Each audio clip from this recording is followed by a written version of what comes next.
It's not possible. I didn't say it would be easy, Neo.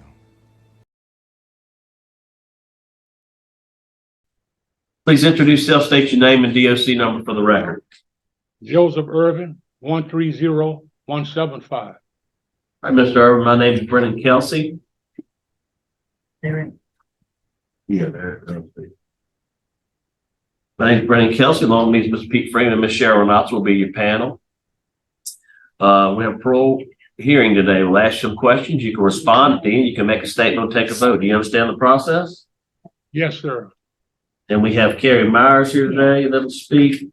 We have we do have some people there. I'll see with you. It looks like Bernetta Walker, Kenyante Irvin, Karen Francisco, Teresa Wheeler, Beverly Wilson. Does that sound about right there for you guys? Okay, miss anybody? Yeah. And then here we also have a victim's family. We have Miss LaWanda Wright, Anita Young, and Chandra Young. And everybody will speak at the appropriate time, okay? Sure. Joseph Irvin, DOC number 130175, third class offender, parole eligibility date 8/1/2021, good time 11/13/2044, full term 5/7/2095, 99-year sentence, second degree murder, and you had a commutation of sentence by the governor on August the 1st. Does that sound correct? Yes, sir. Okay. How old are you, Mr. Joe? 60. 60? 60, yes, sir. How many years have you been incarcerated? Nearly 28. Next month on the May would be 28 years, sir. Okay. And what's your current status there? Are you a trustee? What do you do? Yes, sir. Class A trustee, Camp F. And what kind of work you do there? It's I forget the name of it, but I cut grass, you know. You cut grass? Groundskeeper. That's Groundskeeper, okay. Yes, sir. Yes, sir. How long you been a groundskeeper? Since 2009, sir. So you've been doing that same job since 2009? Yes, sir. When's your last disciplinary write-up? 2004, 2005. Okay. And so just briefly tell me about the why you're there. Tell me what happened. A fist fight ensued between two friends of mine and some other guys over in the Simpson, Louisiana area in the East Boulevard project. And as the fight was ensuing, they had several individuals involved in the fight.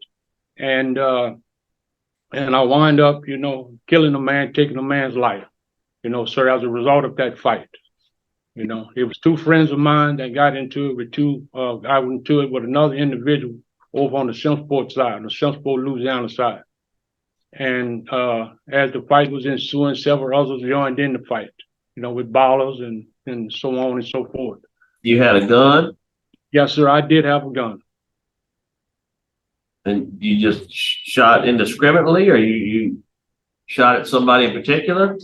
Yes, sir. It was the victim who lost his life, sir. I shot him as a result of fear, and it was so boisterous out there that day, and you know, it's just things got out of hand, sir. And did you know him, sir? Did you know him? Not personally, but I heard about who his family was after my crime had taken place. Were you on drugs or alcohol or anything there? I drank.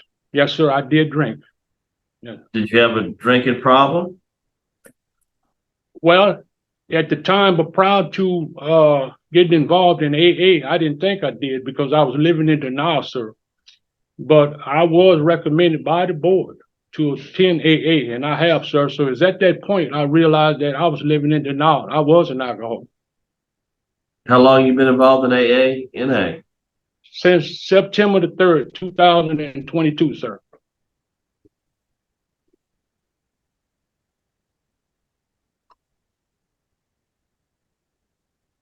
So what are your plans? Where are you going to go? What you going to do?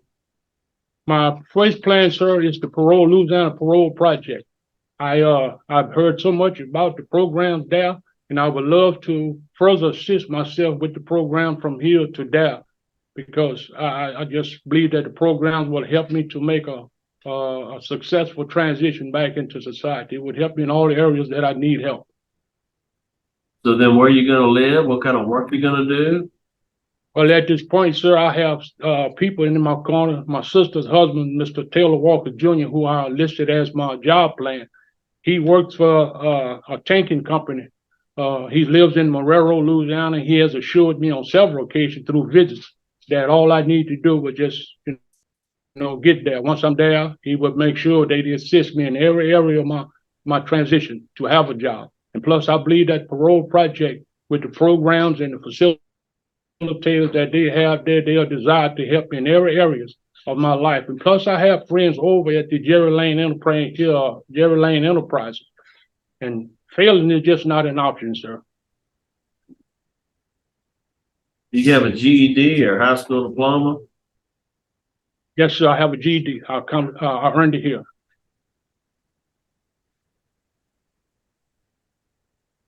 And I see you've taken a whole lot of classes. Taken a lot of classes. Anything in particular that's really been beneficial for you? Yes, sir. Yes, sir. Victim awareness is one of the main classes that gave me the tools needed to identify with other people's feelings and put myself in their shoes and feel what they're feeling as a result of the crime that I committed. To show compassion, consideration, to be a giver and not a taker.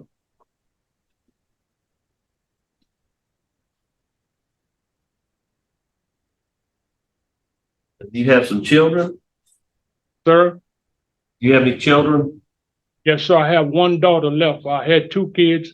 My youngest kid died as a result of an automobile accident in 2007. And my oldest child, she's here today, Miss Wheeler. Right. Okay. Warden, you have any input for us?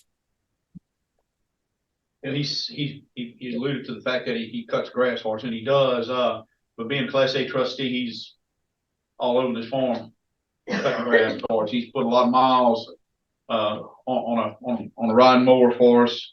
Continues to do that. 7 write-ups since '97, since he came to us. We've not had any trouble. He's been a good productive worker for us. Right, thank you.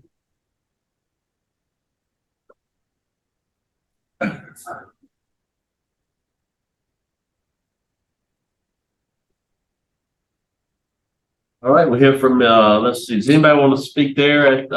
Let's hear from Kerry Myers first. Good morning, Kerry Myers with Louisiana Parole Project. We're here because Mr. Irvin's sentence was commuted to a term that made him parole eligible, and Parole Project supports his parole and his transition. We're prepared to provide him a full range of our services, including transitional housing while he is going through the classes, financial literacy and financial education, technology, the things that someone spent 28 years in prison are absolutely going to need when he gets. He'll have peer support. He'll have support in every way that we can provide. Make sure he has all his documents. We'll make sure he's ready when he leaves Parole Project to go to his permanent address. And as you can see, he has a host of support there. We know that he'll be prepared. We'll also continue our case management of him while he's there. Our case manager in the New Orleans area will continue to work with him once he is there. And we just asked this board to grant his parole today. All right, thank you. Now we're here. Two of you guys can speak there on his behalf, Mr. Irvin. Any two of y'all want to speak? Does Miss Teresa Wheeler want to speak, his daughter or sister? The two of y'all, whatever two. Go ahead. Just give me your name and go ahead and make a statement. My name is Bernetta Walker, and I'm Joseph Irving's sister. And I'm the one that live in Marrero that he's gonna come and live with me after his parole project. And my husband is gonna help him assist in finding a job. And I feel that Joseph has been rehabilitated, and I'm gonna be there to support him every step of the way. And my heart goes out to the family. They have my deepest empathy and sorrow to the family. Just want to say I'm sorry. All right, thank you. Yes, ma'am, thank you. Who would like to speak next? Anybody else like to make a statement? Would anyone else? No, okay, all right, go ahead. That's okay. All right. Now we hear from Ms. LaWanda Wright. Ms. LaWanda, would you step up to the podium and make a statement?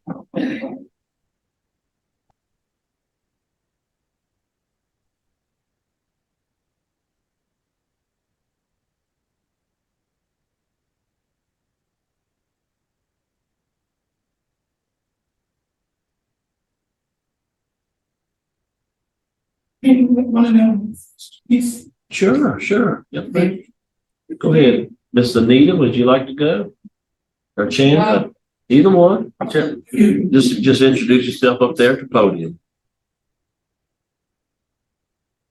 So I'm Anita Young's Cedric's older sister. And he made a birthday September the 8th. He would have been 50 years old. When he got killed, he was in school, 22 years old, in college, engaged to get married, had a future, ahead of him. And this man took my brother's life, and if they put themselves in our shoes, they will see. I mean, they let everybody out of jail, this and that, whatever.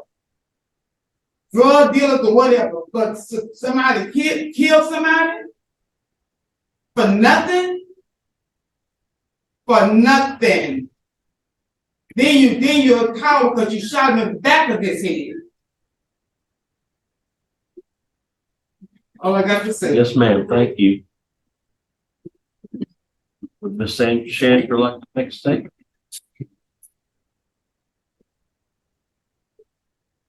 I am Cedric's right niece. He was the only male figure that we had in our family. So he was the one that pretty much was like a father to me. I took his death really hard. I failed the first grade because of it. Because all I would do was cry after they went from straight A honor roll student to failing the first grade. Because all I would do was cry.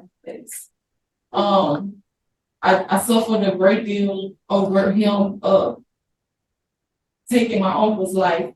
My grandmother, everybody has really suffered from my uncle's death. I also, as I got older, because I'm in my 30s now, but when I was younger, I had one of his friends actually come up to my job and told me how they talk to their friend all the time, and basically their friends want to get on how they go in school.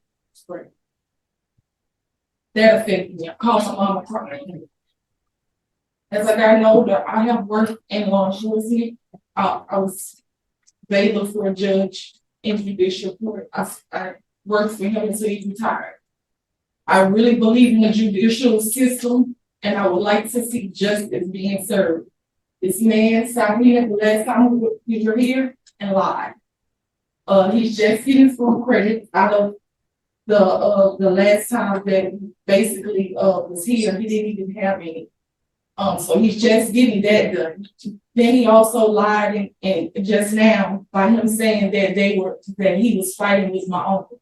My uncle was just an innocent bystander that went back there to go visit a friend. Just got out of school, was a week away from graduating college, gonna get married and everything else. It was nothing like he said it was gonna like it turned out to be. I mean, I already know how the system goes and how the whole process and everything goes. But all I just wanted to say is I hope justice be served to him. I mean, I know I can't talk to him, but no, it's not forgiving because when you took that life, you also caused pain on our family and your family. We have to suffer because we can't make a phone call and talk to him. Our loved one is gone forever. His family still could talk to him. That's the difference. And I mean, I had to come in and come speak for me and for my grandmother's sake because she's deceased, and it's something that been bothering her for a long time. You know. Thank you. Thank you. Thank you.